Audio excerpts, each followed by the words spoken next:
We want to use trial and improvement to find the approximate value of the square root of 185 to the nearest integer or whole number.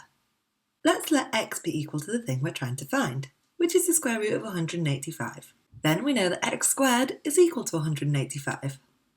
So let's try possible values for x, work out what x squared would be, and compare it to 185.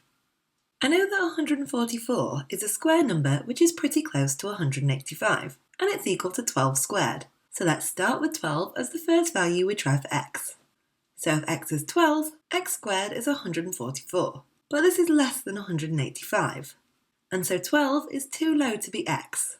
So we know x is bigger than 12, which I've drawn on this number line here, and I've written that 12 is less than x.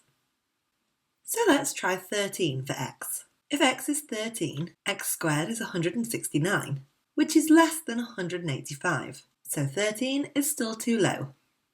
I've added 13 to my number line, and I know x must be bigger than this. 13 is less than x.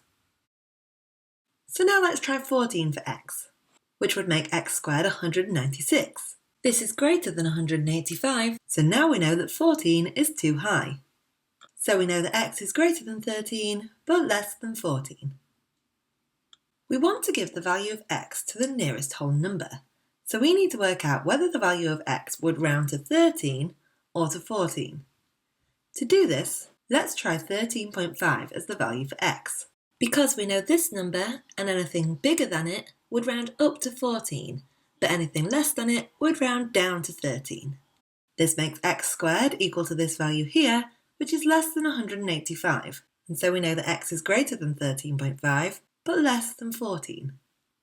This means that when x is rounded to the nearest whole number, it must round up to 14, and so x is equal to 14 to the nearest integer. And so we have worked out that the square root of 185 is 14 to the nearest integer, and this is our final answer.